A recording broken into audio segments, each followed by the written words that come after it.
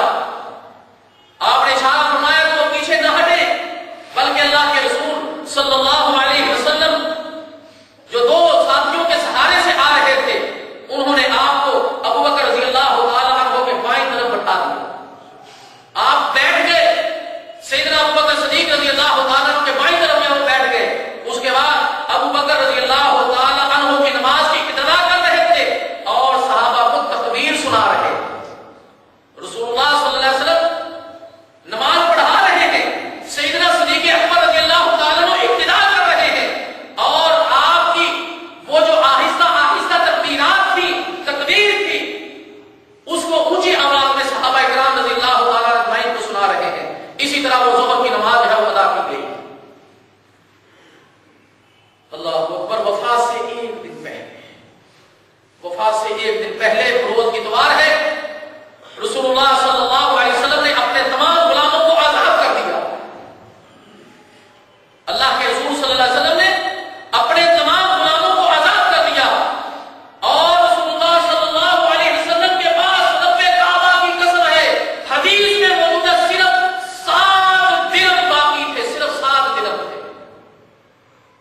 آپ کی جمع پونجی کتنی تھی؟ 7 درہم. امام الانبیاء رحمت کائنات اللہ نے فرمایا اے میرے خلیل اے میرے حبیب اگر تم چاہے تو میں ان پہاڑوں کو سونے کا بنا دوں. اس کے بعد کتنی جمع پونجی ہے؟ صرف 7 درہم ہے. اللہ کے رسول صلی اللہ علیہ وسلم نے وہ 7 درہم کی صدقہ کر دی. وہ 7 درہم کی صدقہ کر دیے اور جو ہتھیار تھے رسول اللہ صلی اللہ علیہ وسلم کے وہ مسلمانوں کو ہبہ کر دیے. رات میں چراغ جلانے کے لیے بی بی عائشہ صدیقہ رضی اللہ تعالی عنہا کے پاس چراغ جلانے کے لیے تیل بھی موجود نہیں تھا. وہ ہمسائی سے ادھار لیا گیا. ہمسائی سے ادھار لیا. آپ کی زرہ ایک یہودی کے پاس 30 سال کوئی 75 کلو جو کے عوض رہن رکھی ہوئی تھی. آپ کی جو زرہ ہے ایک یہودی کے پاس رہ رکھی ہوئی تھی. اس کے بدلے میں اللہ کے رسول صلی اللہ علیہ وسلم نے تقریباً 75 کلو کے قریب جو اسے لیے تھے اپنی زرہ رکھ کر. زرہ کیا ہوتی ہے؟ دشمن کے ساتھ جب لڑائی ہو تو جسم کے اوپر ایک لوہے کا لباس ہوتا ہے وہ پہنا جاتا ہے. وہ ایک یہودی کے پاس رکھ کر اس سے کیا لیے تھے؟ جو لیے تھے. اللہ اکبر. حیات مبارکہ طیبہ کا آخری دن.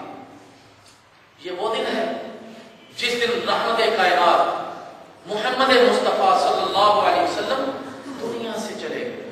یہ وہ دن ہے جس دن صحابہ پریشان ہیں, صحابہ آنسو بہا رہے ہیں. یہ وہ دن ہے جس دن بی بی فاطمہ کے آنسو نہیں رک رہے. یہ وہ دن ہے جس دن بی بی سیدہ عائشہ صدیقہ رضی اللہ تعالی عنہا کی ہچکیاں بنی ہوئی ہیں. یہ وہ دن ہے صحابیات رو رہی ہیں. یہ وہ دن ہے صحابہ دیواروں کو لگے ہوئے ہیں. یہ وہ دن ہے صحابہ کو پتہ نہیں چل رہا کیا کرے. یہ وہ دن ہے کہ عمر فاروق تلوار نکال کر کھڑے. یہ وہ دن ہے کہ صحابہ جو ہے وہ غمگین ہے, بے ہوشی کی حالت میں ہے, ان کو پتہ نہیں چل رہا کیا ہے. یہ وہ دن ہے جس دن تم جشن مناتے ہو. یہ وہ دن ہے.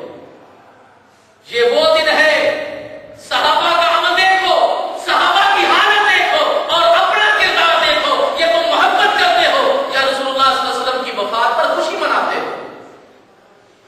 اللہ اکبر. اللہ اکبر. انس رضی اللہ تعالی عنہ فرماتے ہیں دوشنبہ پیر کا دن ہے. مسلمان فجر کی نماز میں مصروف ہے. سیدنا صدیق اکبر رضی اللہ تعالی عنہ صحابہ کو نماز پڑھا رہے ہیں. رسول اللہ صلی اللہ علیہ وسلم اپنے گھر میں اپنے حجرہ مبارک میں ہیں کہ اچانک اللہ کے رسول صلی اللہ علیہ وسلم نے عائشہ کو کہا, ہاں عائشہ پردے کو ذرا ہٹا دو. جو پردہ مسجد کی طرف تھا, جو دروازہ مسجد کی طرف تھا, پردہ لٹکا ہوا, عائشہ پردے کو ہٹا دو. بی بی عائشہ تو صدیقہ رضی اللہ تعالیٰ عنہ فرماتی ہے میں نے پردے کو ہٹا دیا. اللہ کے رسول صلی اللہ علیہ وسلم نے اپنے صحابہ کو دیکھا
چڑھے چاشت کے وقت، دن چڑھ گیا، چاشت کا وقت ہو گیا، آج کل تقریباً 10-11 بجے کے قریب، 9 سے 11 بجے کے درمیان میں اللہ اکبر، اللہ کے رسول صلی اللہ علیہ وسلم نے فرمایا میری بیٹی فاطمہ کو بلاؤ، میری بیٹی فاطمہ کو بلاؤ، اس لیے کہ رسول اللہ صلی اللہ علیہ وسلم کی 3 بیٹیاں تو پہلے فوت ہو چکی ہیں اور 3 جو بیٹے ہیں وہ بھی شیر خانگی کے اندر دنیا سے رخصت ہو گئے ہیں، محبت کا ایک ہی مرکز باقی ہے، رسول اللہ صلی اللہ علیہ وسلم کی محبت کا ایک ہی مرکز باقی ہے اور وہ ہے بی بی فاطمہ الزہرا رضی اللہ تعالی عنہا۔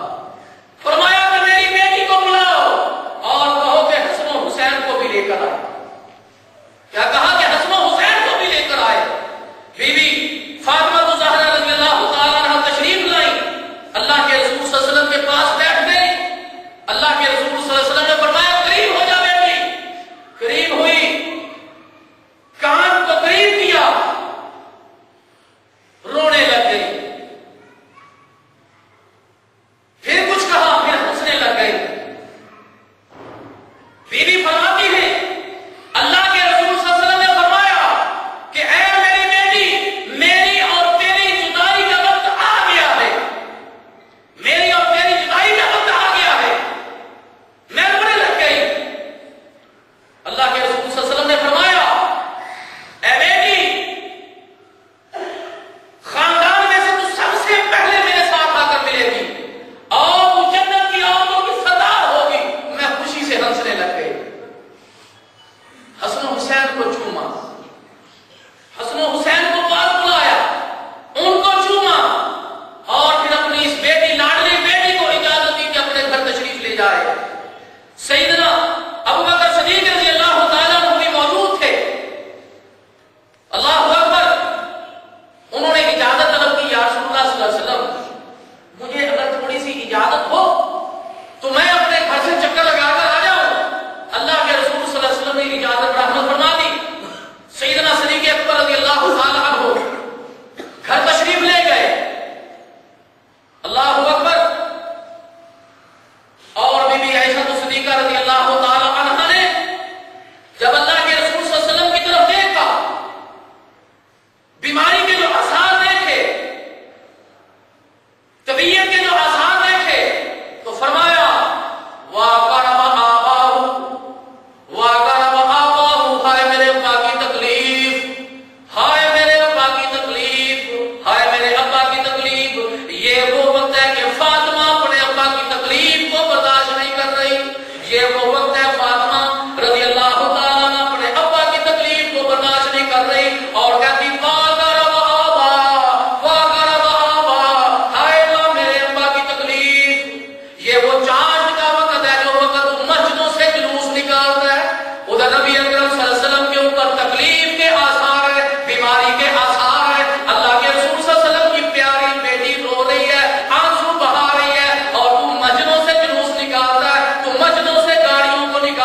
اللہ اکبر، بی بی عائشہ صدیقہ رضی اللہ تعالیٰ عنہ پاس بیٹھی ہیں، بی بی فاطمہ زہرا رضی اللہ تعالیٰ عنہ اپنے صاحبزادوں کے ساتھ، اپنے شہزادوں کے گھر کے ساتھ گھر تشریف لے جاتی ہیں۔